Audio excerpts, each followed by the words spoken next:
Thank you, Press Secretary. Good afternoon, members of the press, and thank you for being here today. Let me begin by acknowledging the vital role each of you play in our country's democracy. Your dedication to reporting accurately and responsibly helps keep the people of Solomon Islands informed and engaged, an essential part of transparency and accountability. Our fortnightly press conferences are an important way for me and the government to stay connected with our people through you, sharing updates on our work and priorities and responding to your questions openly. Our country recently marked its 47th independence anniversary, a proud moment for all Solomon Islanders. I commend everyone involved, from national and provincial leaders to community groups and individuals who helped make the celebrations meaningful and successful. These occasions remind us of our shared journey and the future we continue to build together.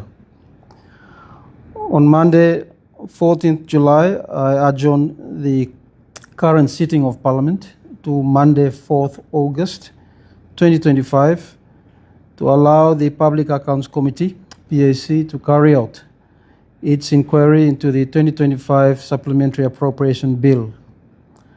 This reflects our ongoing commitment to due process and parliamentary scrutiny, key pillars of transparency in how public finances are managed. We will also be presenting the 2024 Supplementary Appropriation Bill to regularize government spending for last year. I also take this opportunity to thank the Chairman and members of the Bills and Legislation Committee for their continued efforts, particularly in reviewing the National Building Standards Bill, an important piece of legislation that will strengthen the safety and resilience of infrastructure across the country.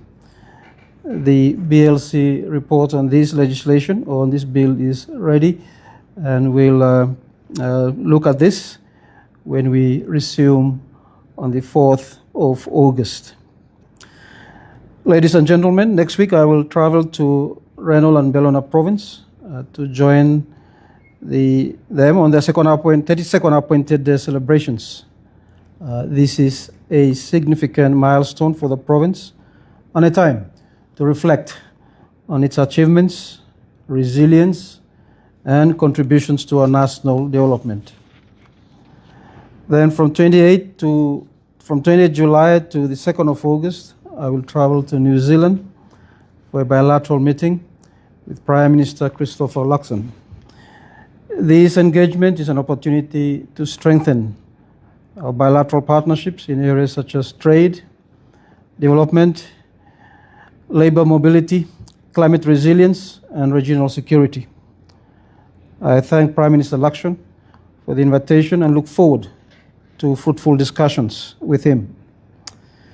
Before I conclude, I want to address recent public discussion regarding the reassignment of Minister Vauquier to the Ministry of Lands, Housing and Survey. I understand that many expected a stronger disciplinary measure. The decision was not made lightly. It followed internal discussions within our coalition government, the Government of National Unity and Transformation, or GNAT, which I lead. It was made with a broader national interest in mind as well. Leadership sometimes requires looking beyond what is expected to consider what is necessary. This reshuffle was not about excusing the breach of cabinet processes.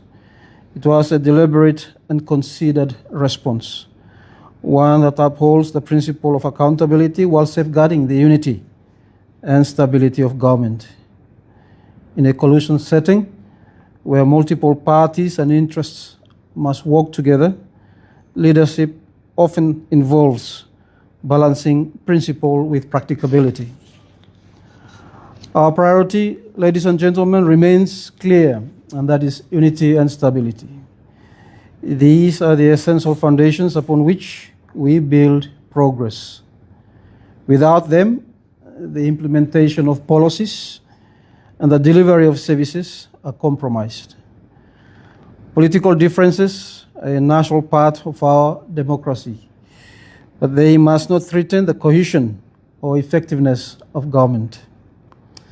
Minister Vokia remains a member of our coalition.